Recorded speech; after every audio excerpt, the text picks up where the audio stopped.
Fala galera, tudo bem?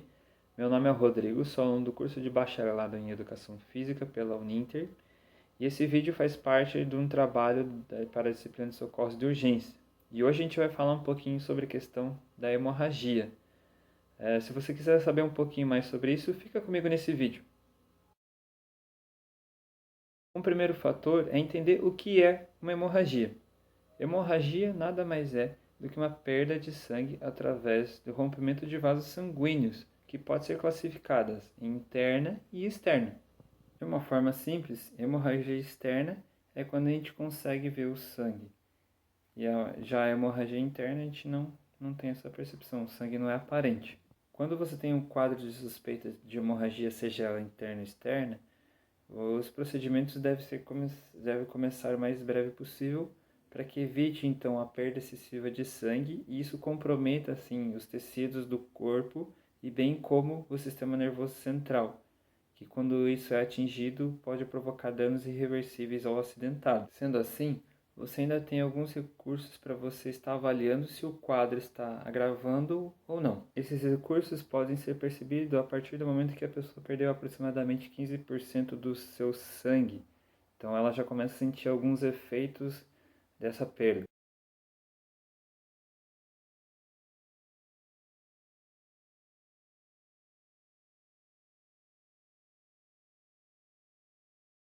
Um dos primeiros fatores que você pode estar conferindo para ver se você está diante de um quadro de uma hemorragia é a frequência cardíaca, pois a pessoa vai ter uma frequência cardíaca mais alta e um pulso mais fraco, devido a pouca quantidade de sangue que vai estar passando ali, então o pulso dela vai ser mais fraco e a frequência cardíaca vai estar mais alta.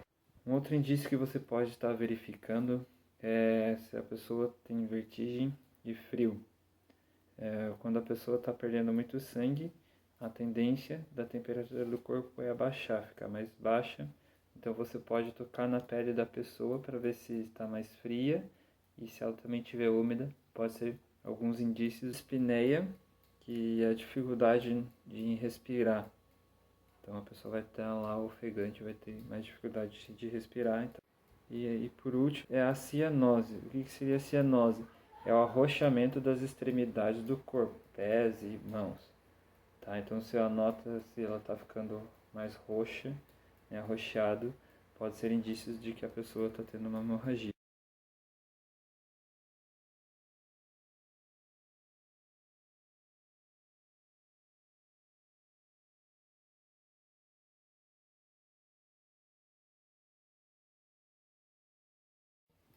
Então, o que fazer em relação à hemorragia externa? A gente pode, primeira coisa, comprimir o local. Sempre pegar uma gaze mais esterilizada possível. Se não tiver, pode ser o pano mais limpo que você tiver por perto, tá? Vai colocar e pressionar a região, no intuito de fazer com que o fluxo sanguíneo diminua.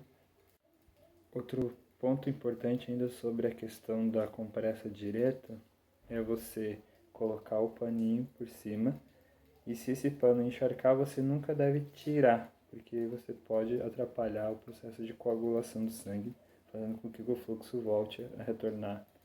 Então o que é indicado, a gente coloca, encharcou o pano de sangue, você pode colocar mais um por cima e assim sucessivamente. Outro fator que pode ser feito também é deitar a vítima quando possível, porque às vezes pode ter um agravante do acidente, né? A pessoa pode ter fraturado alguma e a gente não consegue mobilizar ela, mas quando possível deixar ela deitada de barriga para cima e com os pés elevados para que com o fluxo sanguíneo possa ir retornar em direção ao tronco, pescoço e cabeça. Nunca dá líquido para as pessoas que estão com hemorragia, porque você pode prejudicar e aumentar o fluxo sanguíneo da pessoa. A questão de sempre manter ela aquecida, coberta, longe do piso gelado, tá?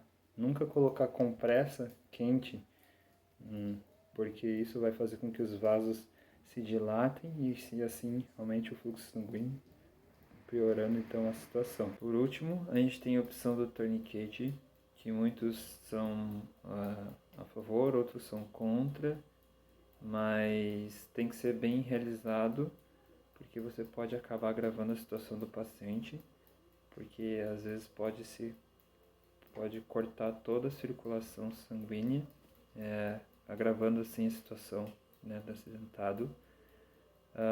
Mas consiste então em usar uma faixa larga e um pedacinho de bastão ou de galho, que você dá um meio nó, né, no bastão e vai girando como se fosse uma torneira, a ponto de, né, de restringir o fluxo sanguíneo aqui e não estrangular, né, apenas restringir o fluxo sanguíneo da região, e a cada 10, 15 minutos você afrouxa 1/4 de volta.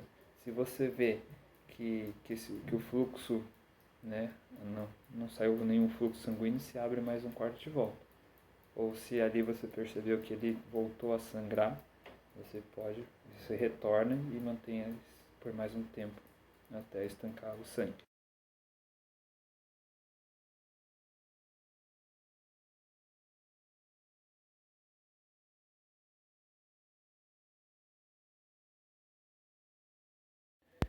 Bom, já no caso de hemorragia interna, a gente pode manter a pessoa deitada em decúbito dorsal, ou seja, de costas no chão, e aplicar compressas frias sobre a hemorragia.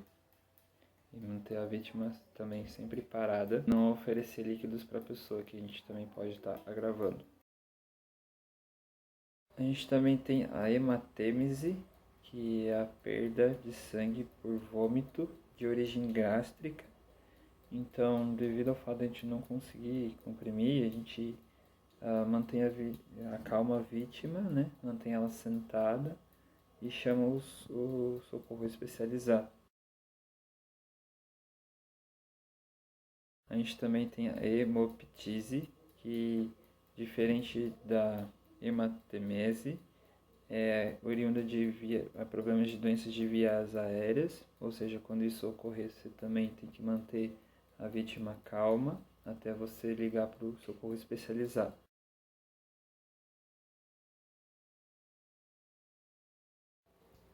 A gente também tem a epistaxe, a hemorragia nasal, no caso, que é decorrente de traumas.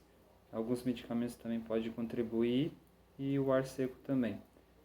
Mas o que a gente pode fazer nesses casos é manter a pessoa sentada, acalmá-la, com o peito encostado e a cabeça levantada. E aí a gente pode comprimir as narinas, sim, fazer a compressão das narinas, e também fazer compressa fria no local.